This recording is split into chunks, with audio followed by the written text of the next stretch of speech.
Okay, why stretching is a band-aid. Here is why your tightness comes back. In this video, I'm going to explain why stretching is usually a big-ass waste of time.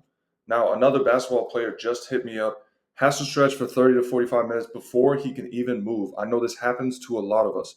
Practice, games, you name it. So I decided to make this video to break down why stretching is a waste of time and what you can do instead to get better usage out of your body. Now, if you're the guy that has to stretch your quads and hamstrings before every workout just to get some temporary relief in your knee pain, just to feel human again for the first 8 to 10 minutes, and then it feels like you have to do that shit all the way over again at halftime or halfway through practice, you're not broken and you're not alone. That used to be me, and it's most hoopers I know. It's most of the clients when they start the program. The truth is, stretching does feel good, but it doesn't fix the problem. It is just a band aid. If you're relying on it to keep moving, you're actually just reinforcing the dysfunction that's holding you back and hurting your knees in the first place. Who am I to say all this shit? In 2012, I was written off by the best doctors in the world. I was visiting doctors in Boston, all over the area, the guys that worked with the pros. They ripped me off. They told me my career was over because of the knee pain that I was experiencing, had surgeries, patellar tendinopathy, all that. Chronic knee pain in 2012, 2 points per game, absolutely miserable for almost 3 years straight. In 2025, I've solved these problems for myself in the past 10 to 15 years, doing this on my own, dunking shit, living the dream. That's what I do now. I play professional basketball. I also help other hoopers escape chronic knee pain. So this video is going to be for the guys that have tried a lot of things and have failed with the KOT method, ATG system, the other rehab protocols, surgery, injections, pain pills, ice bags, all that stuff. You have to be willing to try anything. And especially because this video is not going to have all the fancy edits, you got to be willing to do the research and actually listen to the information that I'm talking about. If you are willing to sit through a raw type of video like this, you're in the right place, and this video will change the way you warm up and how you feel for the rest of your career. I promise you that. I'm going to break down exactly why stretching can be harmful to your joints in the long term, and at best, why it's just an inefficient way to survive the season. Your body is a whole orchestra. It is a symphony that must work together in every single posture, shape, and movement. So isolated and passive stretching will further separate the instruments in this symphony. It'll further separate the muscles in your body, confusing the shit out of your brain, who is the control center, and that will make matters worse. Muscles are perceived as tight when they are overworked or underworked. So when they are dysfunctional, your brain perceives muscles as being tight. This doesn't necessarily mean that they are shortened and need to be stretched. So stretching will not help them work less. Muscles are also perceived as tight when they are stuck in that lengthened position. When you see this picture below, obviously the picture on the right has more length in their hamstrings, but this is a dysfunctional system, whereas this picture on the left is a more functional body and more ability to contract out of that neutral position. This athlete is going to move and feel better in general than this athlete. So most of us were taught to chase tightness with all this passive stretching. That tight hamstring or psoas muscle that you must be experiencing might actually be overstretched, compensating, or just part of the symphony orchestra that is freaking out because your nervous system doesn't feel safe. So when your brain is like, we have lost control of our muscles and body in certain movements, it's going to just tighten up as a protective mechanism. This helps us survive. So story time. I had a guy a couple months ago, played overseas, athletic as shit, but kept dealing with these tight muscles, especially on the front of his body, tight hip flexors every game, and would tweak his hamstring almost every season because of that. Stretching every day before practice, after practice, in hotel rooms, on travel days. If stretching was the solution, then why didn't this solve his problem? We don't need more stretching, and that's what we get locked into a lot as athletes is, oh, I'm hurting now because I fell out of my routine. But the routine is 90 minutes of stretching on top of all the other shit that we have to do. That does not make sense. Our goal, or at least my goal as a rehab coach, is to teach and implement a system that you can fall in and out of and still know how to feel good on a daily basis. So I explained to him, tightness is actually doing you a favor. It's going to be protecting you from something worse. His body was stuck in a guarded position because the rest of the kinetic chain was not doing its job. Most of the time, we neglect the core and glutes. That's probably the part of the problem.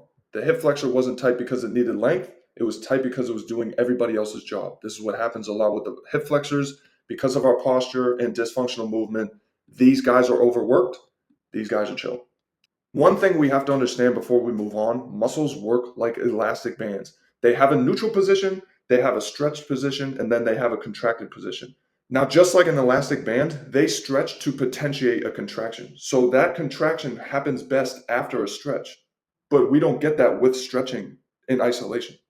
If you sit there and stretch your hamstrings for 2 minutes at a time, your body doesn't experience that natural mechanism of contracting again after that. So you got to think of your system as a bow and arrow.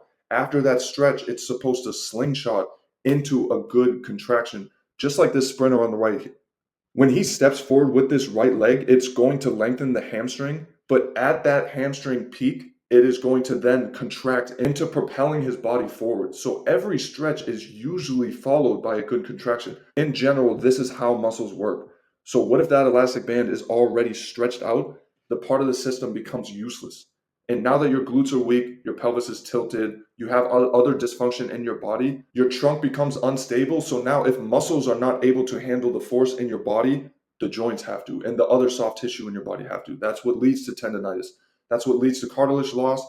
And maybe if the problem is that bad, that's what's going to lead to a soft tissue tear.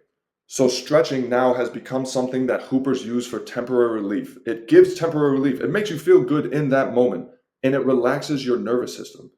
That's cool, but it's also like silencing the smoke alarm while the kitchen is on fire. So there is a problem. You're searching for this temporary pain relief because there is a problem, and we understand that intuitively. We just don't know how to fix it, so we keep going back to the stretching.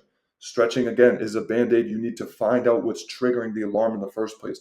So if you investigate what the root cause of that problem is, which I will go over in the rest of this video, you can then solve that problem and you won't need to stretch. Now we're going to talk about how this stuff actually makes us worse. Here's the problem. You stretch before lifting and hooping. You feel better because you're just sitting there, gently pulling on a muscle or a joint that's been barking at you and possibly bringing some blood flow to the area. That tight muscle lets go just enough. Now the area that was compensating is no longer holding things together. That's what our muscles do. They pull on joints to hold them into positions. So now we're talking about a lack of stability when one of those things is just overstretched. Now that muscle that was stabilizing the joint as a part of the system was just passively lengthened past its normal, again, like the elastic band, it is now past its neutral position and it's losing the ability to contract. Just like an elastic band, it loosens up, it loses its purpose. It no longer has enough tension or coordination with the mind to do its job. So you get a longer hamstring that might make your knee feel better for a very short window of time, and then boom, hip jammed, back tight, the knee pain returns. You just taught your body that safety is only temporary. So now all these pain signals that we're dealing with on a daily basis or even step to step, our nervous system is now going to double down on protection, aka create more tightness, because less range of motion is less risk for our nervous system. So how do we get to the solution of this stuff? What do you do instead? Stop rambling, get to the good part. Number one rule of thumb for me, the number one thing that you can learn from this video or any video that I make, it's I believe in the system because most of the industry will focus on that local tissue.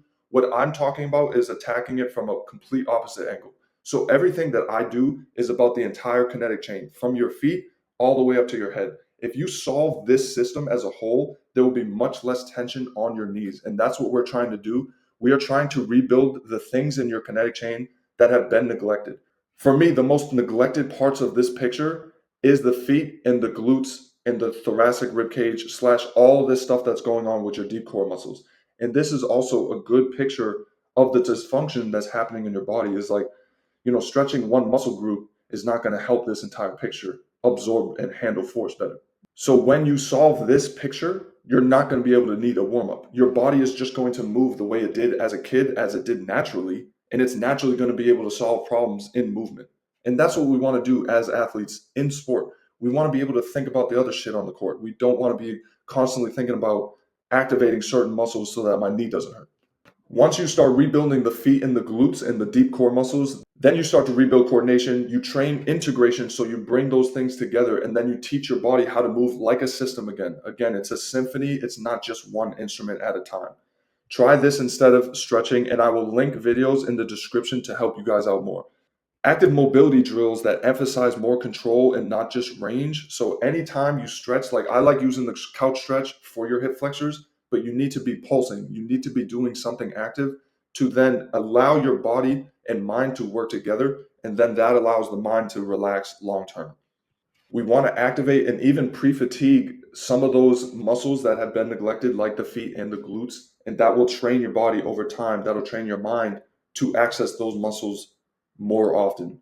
That will help that'll help your entire system. That'll alleviate the knees. And after you do these things, then you can go through your team's dynamic warm up with less pain and discomfort, because we know like there's no avoiding this stuff. And we kind of all know that this stuff is for the birds anyways. It's like this is basically the stuff that you did in gym class your whole life. Like there's no nuance here, but you kind of got to do it. That's why you prepare your body to be able to handle all that stuff. After practice, I would recommend just sitting for 5 minutes and breathing. A lot of the times in practice, you stress your muscles and your body will adapt to that stress while you recover. But then stretching them right after practice sometimes just adds more stress on top of that and prolongs the recovery process. But again, it's temporary relief, so a lot of people get locked into that train of thought. Now, what I would like to do is just a couple of simple breathing drills, and it'll take 5 minutes. That will downregulate the nervous system and then allow the muscles to refine their natural neutral position while your body repairs itself.